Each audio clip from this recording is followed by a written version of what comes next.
¿Te has preguntado alguna vez qué se siente ser la única familia elegida para sobrevivir mientras el mundo entero perece?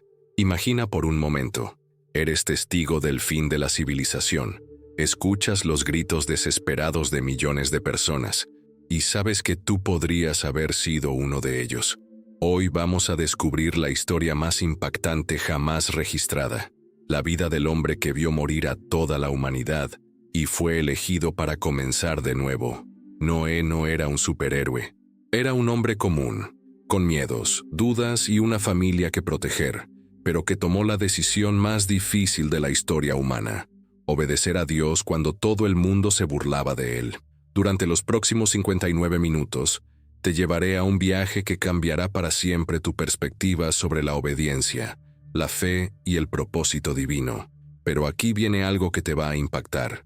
Los paralelos entre el mundo de Noé y nuestro mundo actual son escalofriantes. La violencia, la corrupción, la indiferencia hacia Dios. ¿Te suena familiar? Basándome en años de estudio profundo de las escrituras hebreas, el libro de Enoc y los registros históricos más antiguos, te revelaré detalles que nunca has escuchado sobre esta historia. Descubrirás por qué Dios eligió específicamente a Noé, qué pasó realmente con los gigantes Nefilim y el verdadero significado profético del arca. Pero antes de continuar, necesito hacerte una pregunta incómoda. Si Dios te pidiera hoy hacer algo que el mundo considera una locura, ¿tendrías el valor de obedecer como lo hizo Noé?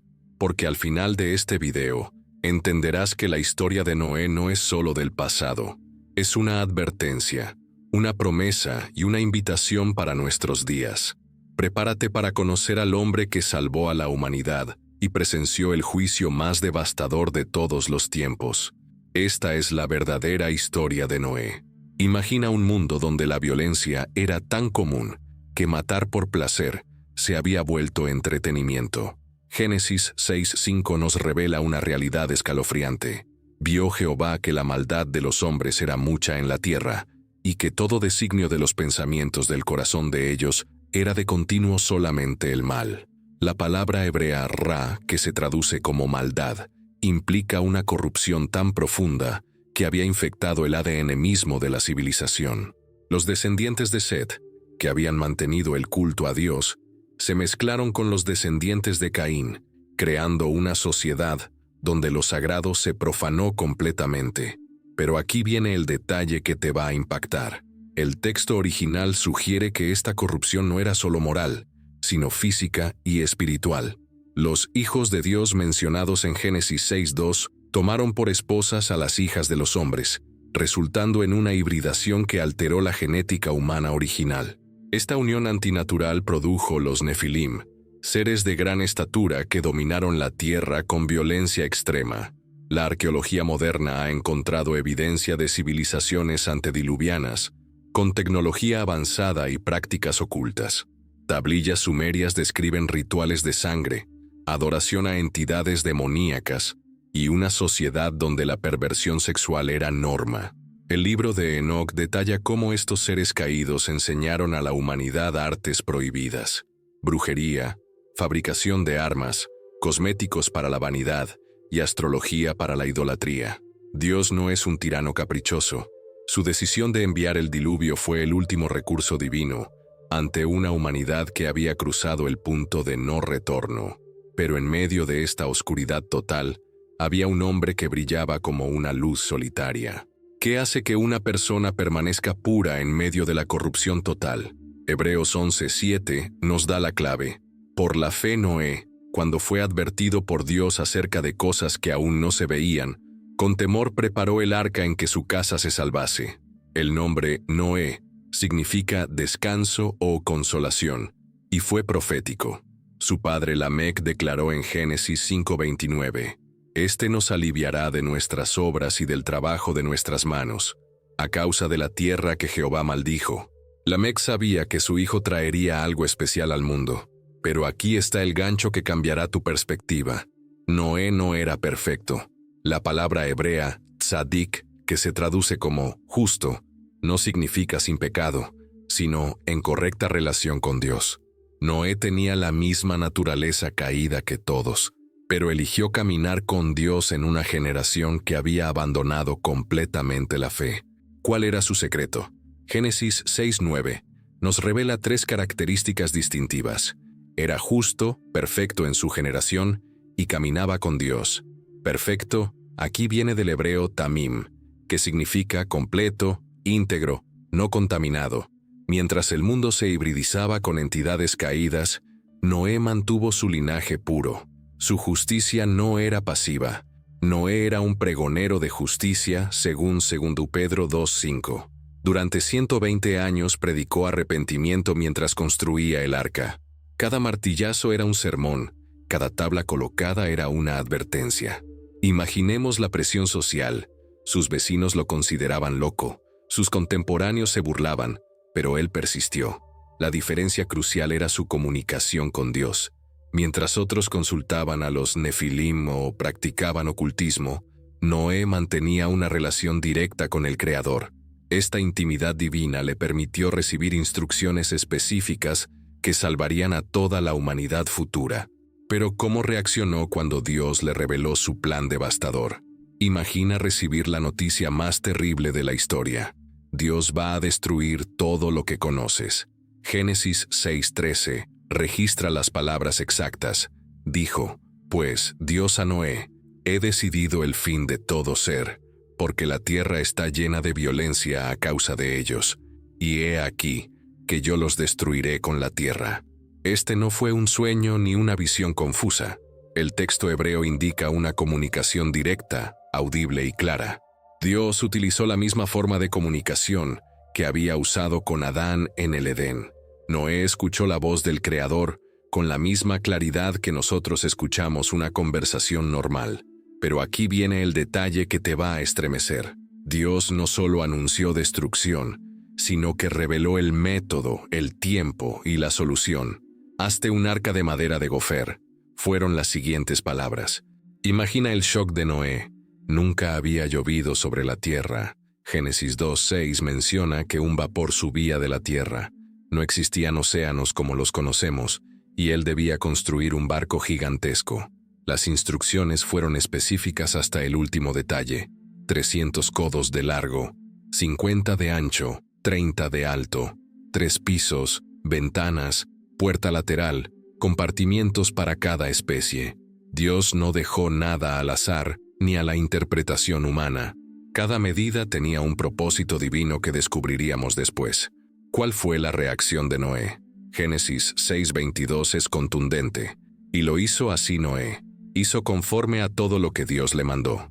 No hay registro de dudas, preguntas o negociación. Su obediencia fue inmediata y total. Pero consideremos la magnitud de esta fe. Construir algo nunca visto, para un evento nunca experimentado, basado únicamente en la palabra de Dios. Noé sabía que su obediencia no solo salvaría a su familia, sino que determinaría el futuro de toda la humanidad. Con esta responsabilidad apocalíptica sobre sus hombros, comenzó la construcción más importante de la historia. ¿Te imaginas trabajando en un proyecto durante 120 años, sin ver evidencia de que realmente lo necesitarás? Esto es exactamente lo que enfrentó Noé.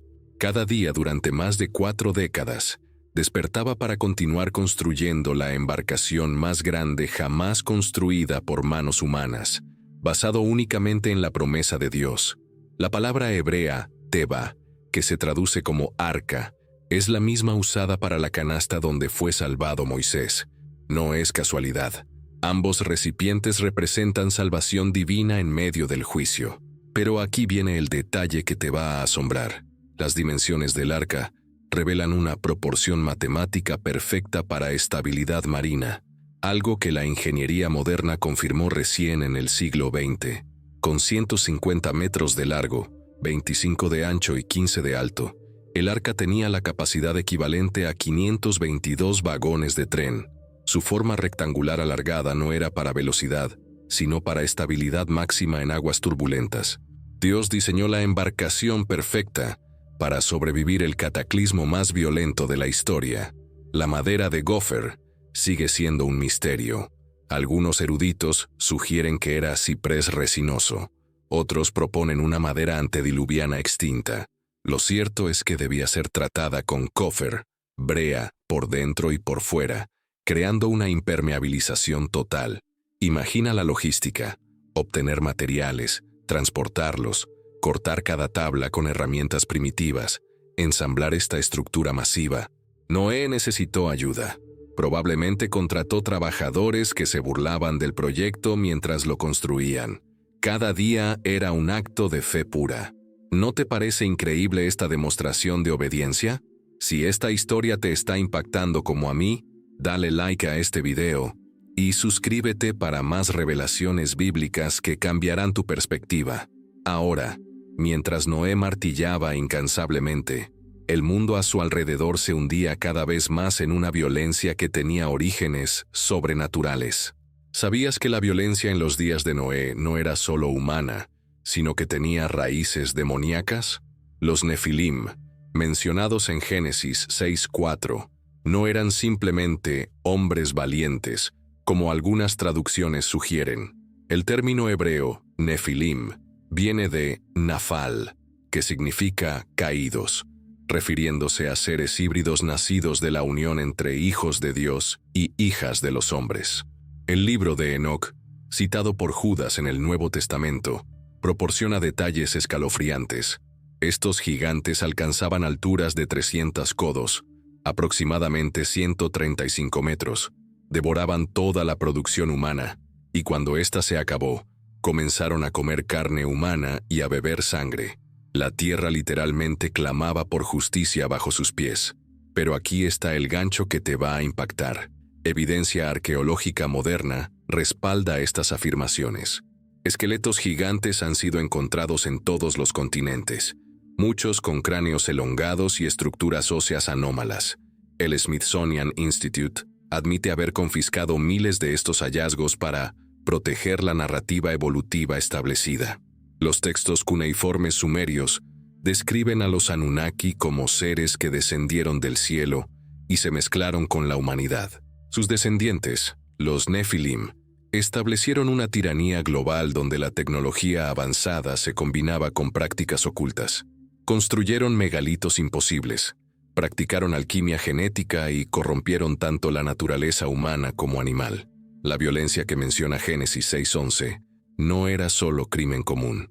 La palabra hebrea, Hamás, implica violencia injusta, opresión sistémica y derramamiento de sangre inocente. Los Nefilim habían convertido la tierra en un matadero donde los humanos normales eran considerados ganado.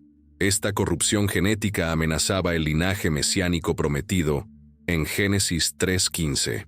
Si toda la humanidad se hibridizaba, no podría venir el Salvador. El diluvio no fue venganza divina, sino cirugía cósmica para preservar la línea de redención.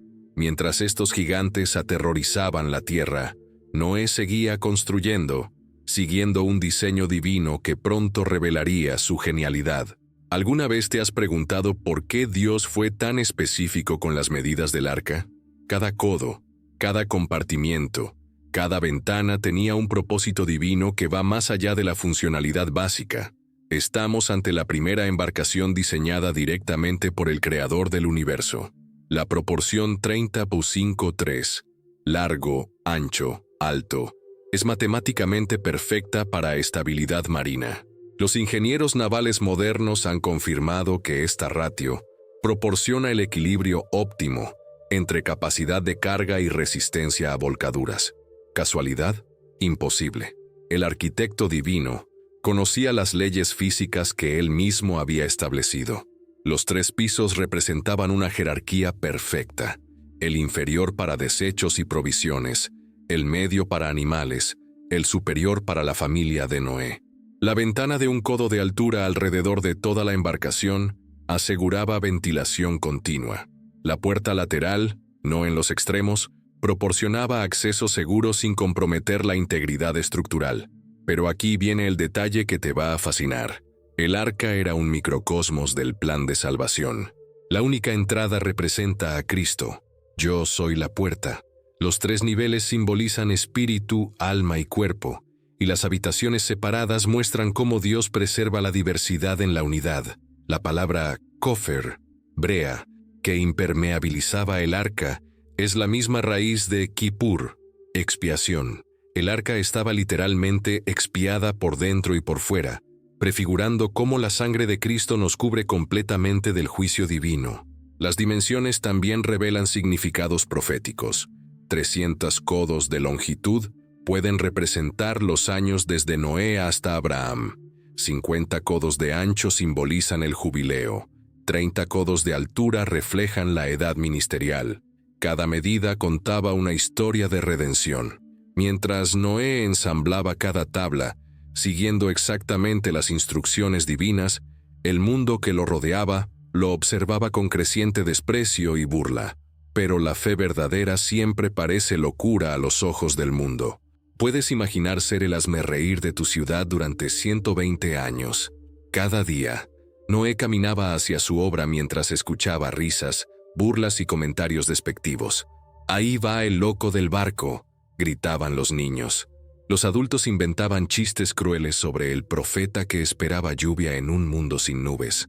La humillación era sistemática y despiadada.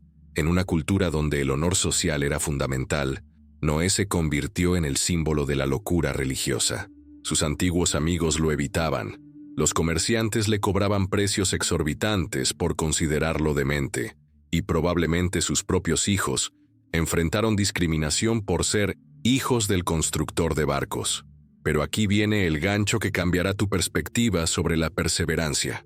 Noé no solo soportó las burlas, sino que las transformó en combustible para su fe. Cada risa burlona le recordaba que estaba del lado correcto de la historia. Cada comentario despectivo confirmaba que el mundo realmente estaba perdido y necesitaba el juicio divino. Dando Pedro 2:5 nos revela que Noé era pregonero de justicia. Esto significa que no construía en silencio, sino que activamente predicaba arrepentimiento. Imagine la escena. Mientras colocaba cada tabla, declaraba las consecuencias del pecado. Cada martillazo era acompañado de una advertencia profética. Su construcción era su púlpito. La palabra hebrea sahar, advertir, implica una responsabilidad moral absoluta.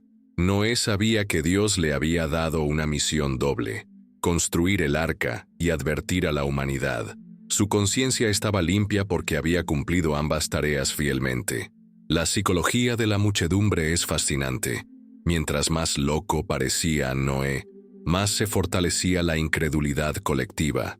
La burla se volvió una forma de autoengaño social. Reírse de Noé era una manera de acallar la voz de la conciencia que susurraba que tal vez él tenía razón. Pero el tiempo de las burlas estaba llegando a su fin. Algo sobrenatural estaba por suceder que silenciaría para siempre las risas. ¿Has visto alguna vez a los animales comportarse de manera completamente antinatural? Imagínate presenciar el espectáculo más extraordinario de la historia.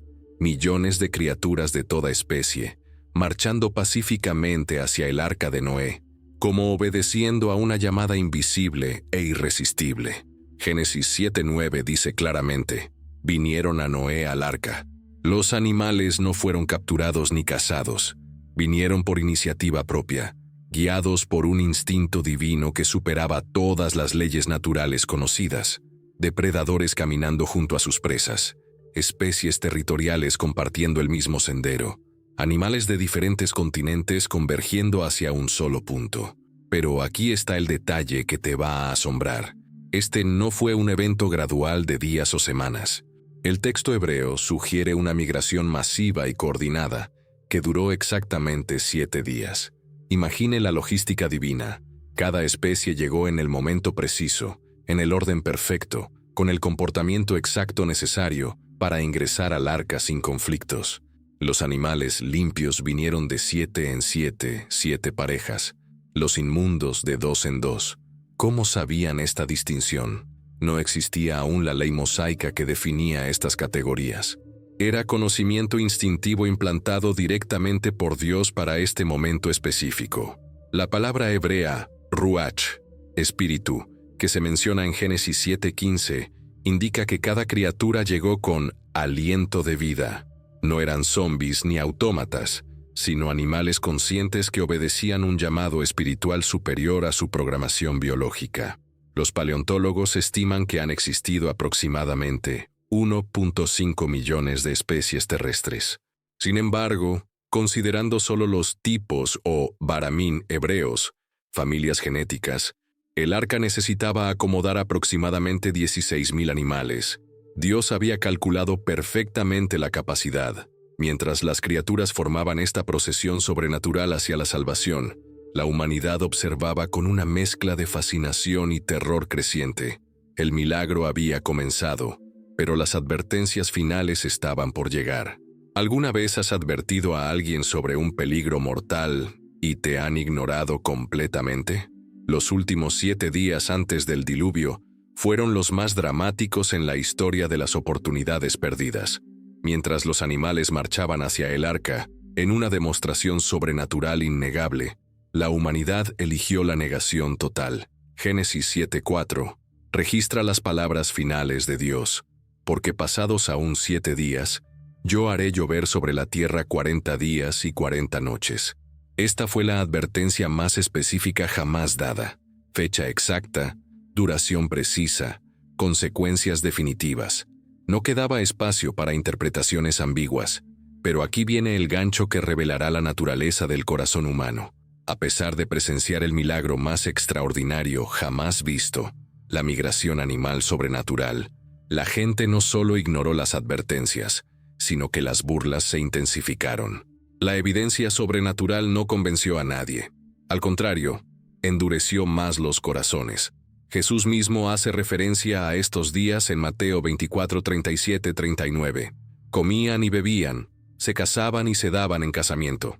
La vida continuó con normalidad absoluta. Bodas se celebraron, negocios se cerraron, fiestas se organizaron.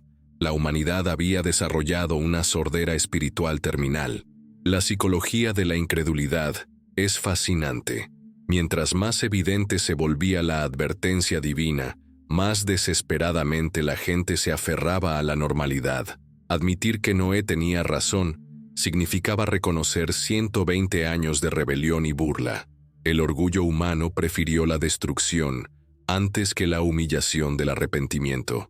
Los rabinos antiguos enseñan que durante esos 7 días finales, muchos se acercaron al arca, pero no para arrepentirse, sino para vandalizar y amenazar. La maldad humana alcanzó su punto máximo precisamente cuando la salvación estaba más cerca. La paciencia divina había llegado a su límite. El tiempo de misericordia se agotaba, pero aún faltaba un acto final que sellaría para siempre el destino de 2 humanidades, la que estaría dentro del arca y la que perecería fuera de ella. Puedes imaginar el sonido más aterrador de la historia. No fue el rugido del diluvio, sino el clic silencioso de la puerta del arca cerrándose para siempre. Génesis 7:16 registra el momento más definitivo jamás experimentado. Y Jehová le cerró la puerta. No fue Noé quien selló su propia salvación. Fue Dios mismo quien determinó que el tiempo de misericordia había terminado. Imagina la escena desde adentro del arca. Noé, su familia y millones de animales escuchando ese sonido final. Desde afuera, quizás algunas personas curiosas observaban sin comprender que acababan de presenciar su sentencia de muerte. La puerta que se cerraba no era solo madera y brea, era la separación eterna entre la vida y la muerte. Pero aquí está el detalle que te va a estremecer. La palabra hebrea sagar, que se traduce como cerró, es la misma usada para describir cuando Dios cerró la matriz de Sara antes del milagro de Isaac. Implica un sellado sobrenatural, irreversible, que solo Dios puede controlar. No había manijas por fuera, no había forma de forzar la entrada. La decisión divina era final. Algunos eruditos sugieren que Noé suplicó por más tiempo, tal vez pidiendo a Dios que esperara a algunos familiares o amigos que aún podían arrepentirse. Pero el texto es claro. Dios cerró la puerta exactamente en el momento preciso, sin demoras ni excepciones. La tipología es poderosa. Así como la puerta del arca se cerró antes del diluvio, un día la puerta de la gracia se cerrará antes del juicio final. La paciencia divina tiene límites, y cuando se agotan, No hay apelaciones posibles. El silencio dentro del arca debió ser ensordecedor. 8 personas y miles de animales esperando en una tensión sobrenatural. ¿Cuándo comenzaría? ¿Cómo sería? Las preguntas se multiplicaban mientras el mundo afuera continuaba su rutina, sin saber que el juicio más devastador de todos los tiempos estaba a punto de comenzar. ¿Has experimentado alguna vez una lluvia tan intensa que te aterrorizó? Multiplica esa sensación por 1,000 millones. Génesis 7, 11, 12 describe el comienzo del fin. Se rompieron todas las fuentes del grande abismo, y las cataratas de los cielos fueron abiertas, y hubo lluvia sobre la tierra 40 días y 40 noches. El diluvio no fue una lluvia normal intensificada, fue una reestructuración completa del planeta. La frase «fuentes del grande abismo» indica que aguas subterráneas masivas eruptaron simultáneamente desde las profundidades de la Tierra. Imagine geysers gigantescos brotando por toda la superficie terrestre, mientras, al mismo tiempo, las cataratas de los cielos se abrían como compuertas cósmicas. Pero aquí viene el gancho que cambiará tu comprensión de este evento. La palabra hebrea, Mabul, que se traduce como diluvio, solo se usa para este evento específico en toda la Escritura. No fue una inundación común, fue un cataclismo único, diseñado específicamente para resetear completamente la biosfera terrestre. Los primeros momentos debieron ser de incredulidad total. Cuando las primeras gotas cayeron, probablemente la gente se rió. «Por fin llueve. Veamos si el loco de Noé tenía razón». Pero cuando la lluvia se intensificó y las fuentes subterráneas comenzaron a explotar, la risa se convirtió en pánico, el pánico en terror y el terror en desesperación. La geología moderna confirma evidencia de un cataclismo global, capas sedimentarias uniformes en todos los continentes, fósiles marinos en las cimas de montañas, cañones excavados en días en lugar de millones de años. El registro rocoso grita la realidad del diluvio de Noé. Dentro del arca, la familia de Noé experimentaba una mezcla de alivio y horror. Habían sido vindicados, pero a costa de presenciar la muerte de toda la humanidad. Si este relato te está impactando tanto como a mí, dale like y suscríbete para más revelaciones bíblicas que cambiarán tu perspectiva del mundo. Ahora, mientras la lluvia caía implacablemente, algo aún más aterrador estaba sucediendo bajo la superficie. ¿Sabías que el diluvio no fue solo agua cayendo del cielo, sino un cataclismo geológico que cambió completamente la estructura del planeta? Génesis 7:11 menciona que se rompieron todas las fuentes del grande abismo. Esta frase describe la ruptura simultánea de reservorios de agua subterráneos masivos que existían en la Tierra antediluviana. La teoría del dosel de vapor sugiere que antes del diluvio, la Tierra estaba rodeada por una capa de vapor de agua que creaba un efecto invernadero global, explicando por qué se encontraron fósiles de palmeras en los polos y por qué la gente vivía hasta 900 años. Cuando este dosel colapsó, toda esa agua cayó como un tsunami atmosférico. Pero aquí está el detalle que te va a fascinar. La palabra hebrea tehom, abismo, es la misma usada en Génesis 1:2 para describir las aguas primordiales de la creación. El diluvio fue literalmente un descrear, un regreso al caos acuático original, antes de que Dios separara las aguas de los cielos y la tierra. Los geólogos han identificado evidencia de actividad tectónica masiva durante este periodo. La separación de continentes, la formación de cadenas montañosas y la creación de océanos profundos. Lo que ahora toma millones de años, según la geología uniformitarista, ocurrió en semanas durante el diluvio catastrófico. El nivel del agua subió a una velocidad aterradora. Génesis 7:17 dice que las aguas crecieron y alzaron el arca. No fue un proceso gradual, fue una elevación constante y despiadada que no dejó escapatoria posible. Los que vivían en terrenos altos tuvieron unos días más, pero el resultado final era inevitable. Imagina el horror. Familias enteras corriendo hacia las montañas, construyendo balsas improvisadas, suplicando perdón cuando ya era demasiado tarde. Los Nefilim, con toda su fuerza sobrenatural, se ahogaron como cualquier mortal.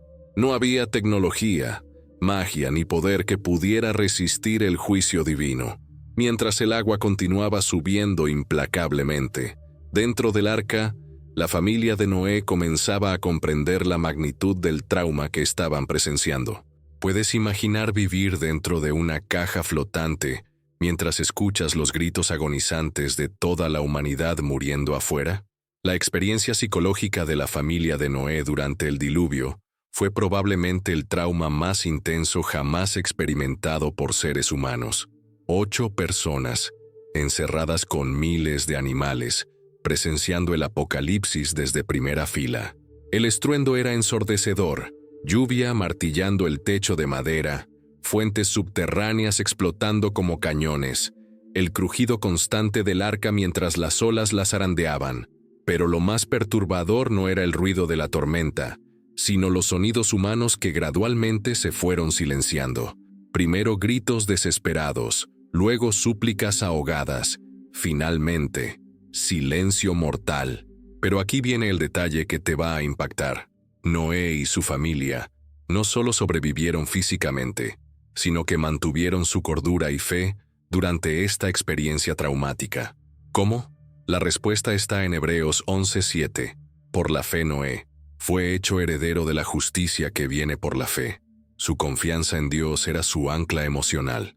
Dentro del arca, cada miembro de la familia tenía responsabilidades específicas. Los animales necesitaban alimentación diaria, limpieza constante y cuidado médico.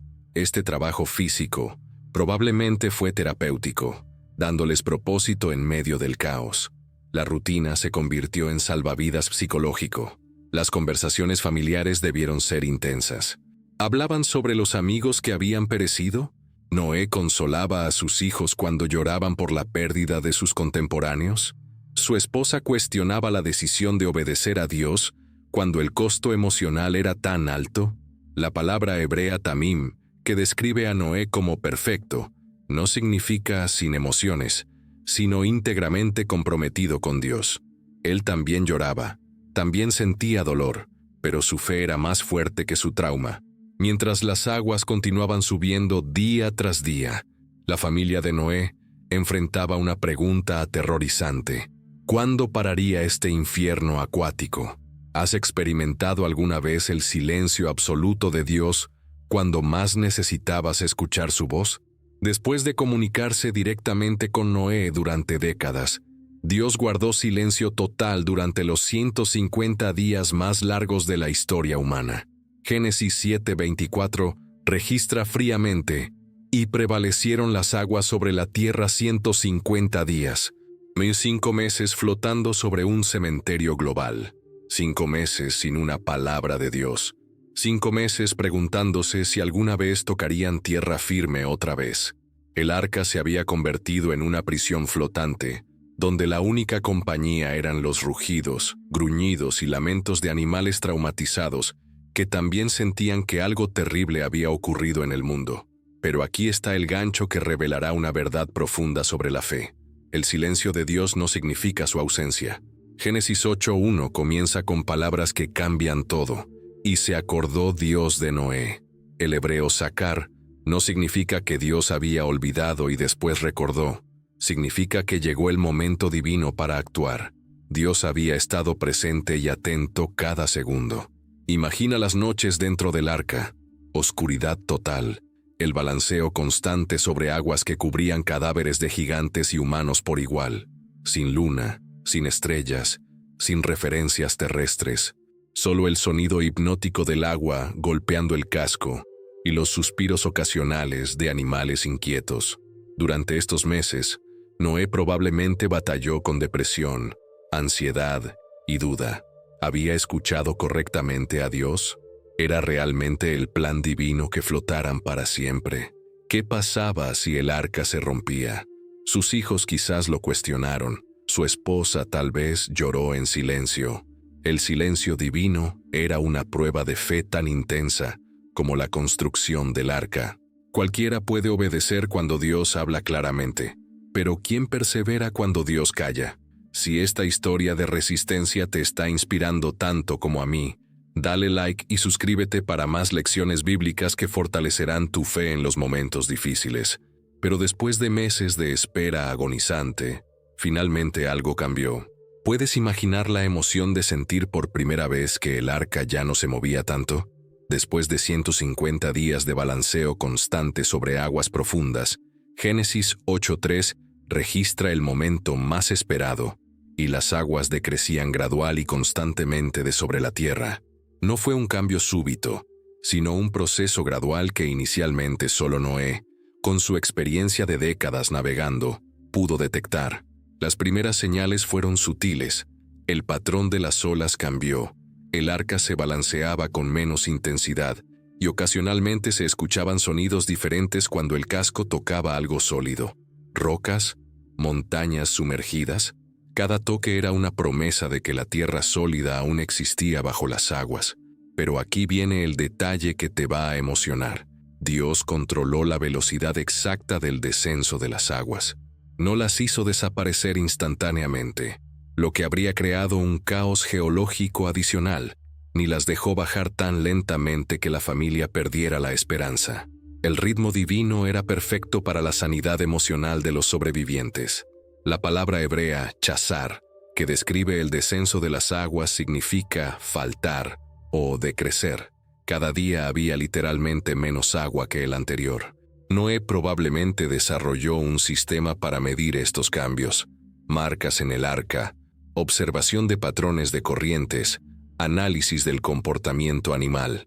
Los animales dentro del arca comenzaron a comportarse diferente. Su instinto les decía que algo fundamental estaba cambiando en su ambiente.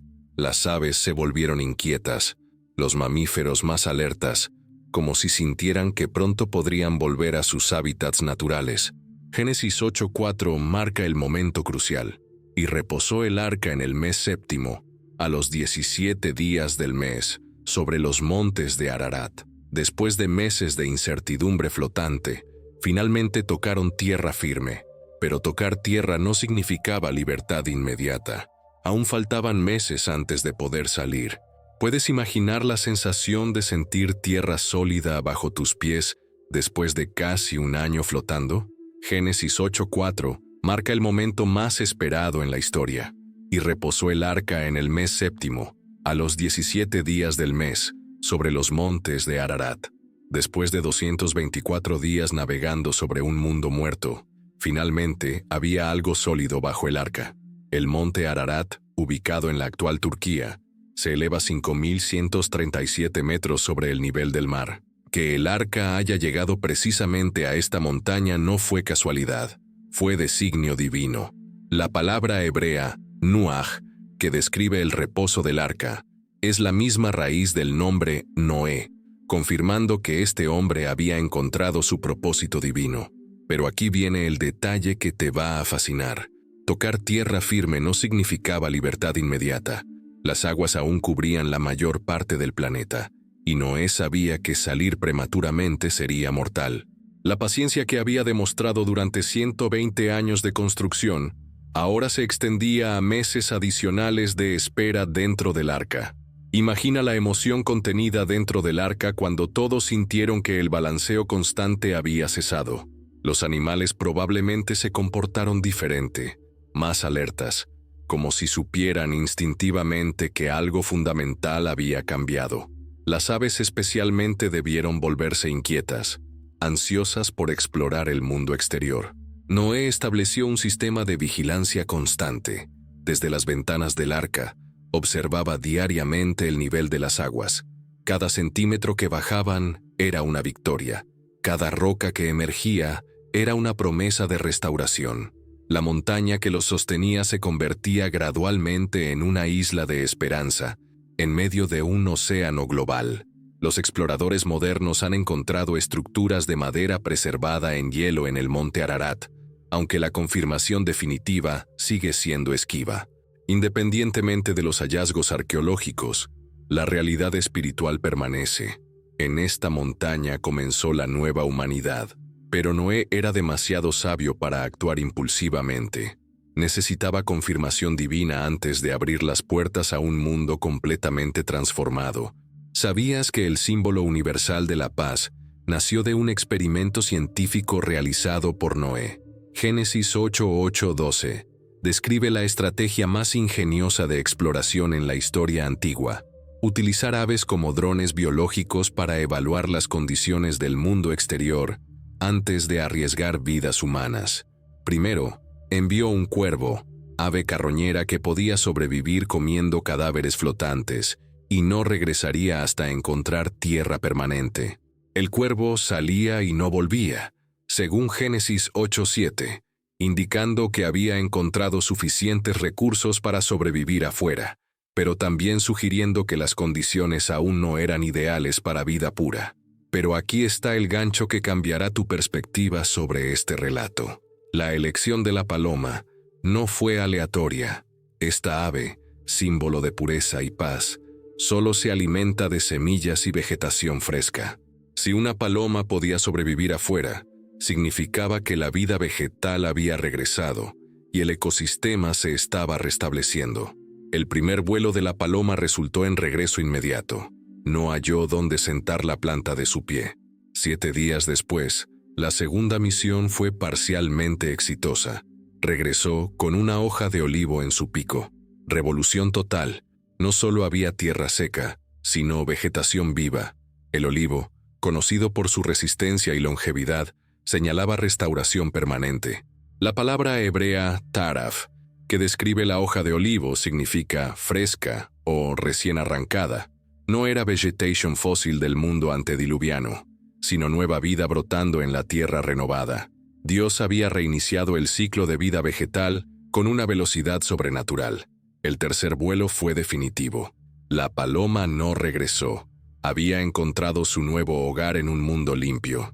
Este experimento ornitológico de Noé se convirtió en el protocolo científico más famoso de la historia, y la imagen de la paloma con el ramo de olivo se transformó en símbolo eterno de esperanza después del juicio. Si esta demostración de sabiduría práctica combinada con fe te está inspirando, dale like y suscríbete para más lecciones bíblicas que combinan espiritualidad con ciencia. Ahora, con la confirmación que necesitaba, Noé se preparaba para el momento más emocional de su vida. ¿Puedes imaginar cómo se sintió Noé al poner su pie en tierra después de 377 días encerrado? Génesis 8:15-16 registra la orden divina que había esperado tanto tiempo. Habló Dios a Noé, diciendo: «Sal del arca tú, y tu mujer, y tus hijos, y las mujeres de tus hijos contigo». Después de más de un año de silencio, Dios finalmente volvió a hablar directamente. El mundo que encontraron era completamente diferente al que habían dejado. La topografía había cambiado radicalmente. Nuevas montañas, valles profundos, ríos en cursos diferentes. Los continentes se habían separado, el clima había cambiado, y toda evidencia de la civilización antediluviana había sido borrada. Era literalmente un planeta nuevo con la misma humanidad. Pero aquí viene el detalle que te va a emocionar. La primera reacción de Noé no fue explorar ni celebrar, sino adorar. Su primera prioridad al salir del arca fue construir un altar a Jehová. Después de presenciar el juicio más devastador de la historia, su corazón rebosaba de gratitud, no de trauma. Imagina la procesión más extraordinaria jamás vista.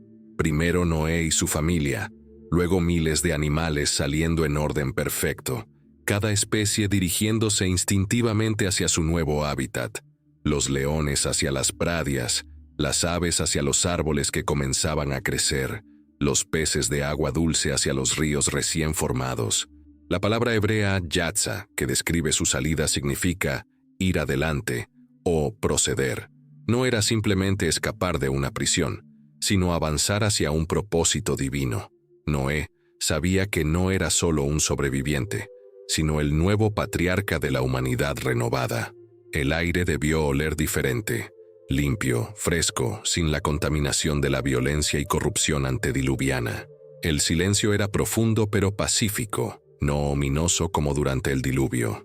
Era el silencio de un mundo esperando ser redescubierto y repoblado, mientras los animales se dispersaban para cumplir nuevamente el mandato: fructificad y multiplicaos. Noé se preparaba para realizar el acto de adoración más significativo de la historia postdiluviana. ¿Qué haces cuando acabas de presenciar el evento más traumático de la historia humana? Noé nos enseña la respuesta: adorar. Génesis 8:20 registra una de las escenas más poderosas de la Escritura. Y edificó Noé un altar a Jehová, y tomó de todo animal limpio y de toda ave limpia, y ofreció holocausto en el altar. Imagina la escena. Después de 377 días encerrado, con un mundo completamente nuevo ante él, la primera prioridad de Noé no fue construir una casa, plantar cultivos o explorar el territorio. Fue construir un altar. Esta decisión revela el corazón de un hombre que había aprendido a ver la mano de Dios en todo, incluso en el juicio más devastador de la historia. Pero aquí viene el detalle que te va a transformar. Noé sacrificó animales limpios, que había traído de 7 en 7, específicamente para este momento. Dios había provisto con anticipación para esta ceremonia de gratitud. Cada animal extra había sido preservado no solo para repoblación, sino para adoración. La palabra hebrea hola, que se traduce como holocausto, significa literalmente lo que sube. El humo de este sacrificio ascendía como una oración visible, la primera comunicación humana con Dios en un mundo renovado. Era la declaración de que la nueva humanidad comenzaría con reconocimiento divino, no con independencia humana. El aroma de este sacrificio llegó hasta el trono de Dios. Génesis 8:21 dice que percibió Jehová olor grato. No era solo humo físico, sino la fragancia espiritual de un corazón genuinamente agradecido. Después de presenciar la justicia divina, Noé celebraba la misericordia divina. Este altar se convirtió en el primer templo del mundo postdiluviano. Aquí Noé estableció el principio que definiría a toda su descendencia. Dios primero, después todo lo demás. La adoración precede a la prosperidad, la gratitud antecede a la construcción. Mientras el humo se elevaba hacia los cielos, Dios se preparaba para hacer una promesa que cambiaría para siempre la relación entre el Creador y la humanidad. ¿Has visto alguna vez un arco iris sin sentir una sensación de asombro y esperanza? Génesis 9:12-17 revela que cada arco iris que contemplas es un recordatorio visual de la promesa más importante jamás hecha por Dios a la humanidad: no destruiré más la tierra por causa del hombre. Dios estableció este pacto no por mérito humano, sino por pura gracia. Génesis 8:21 admite honestamente: el intento del corazón del hombre es malo desde su juventud. La naturaleza humana no había cambiado después del diluvio. Los mismos pecados que causaron el juicio seguían latentes en el corazón humano. Pero Dios decidió que nunca más usaría un diluvio global como método de juicio. Pero aquí está el gancho que te va a maravillar. El arco iris no fue creado en este momento. Ya existía como fenómeno físico, refracción de luz en gotas de agua. Lo revolucionario fue que Dios lo designó como señal del pacto. Transformó un evento meteorológico natural en un recordatorio sobrenatural de su fidelidad. La palabra hebrea keshet, que se traduce como arco iris, es la misma que significa arco de guerra. Dios literalmente colgó su arco en las nubes, simbolizando que había depuesto las armas de juicio global. Es una imagen militar poderosa. El guerrero divino declarando paz perpetua. Génesis 9:16 revela algo extraordinario. Estará el arco en las nubes, y la veré, y me acordaré del pacto perpetuo. El arco iris no es solo para tranquilizar a la humanidad, es para que Dios mismo recuerde su promesa. Cada vez que vemos un arco iris, Dios también lo ve y renueva su compromiso. Este pacto es incondicional y eterno. No depende de la obediencia humana, sino de la fidelidad divina.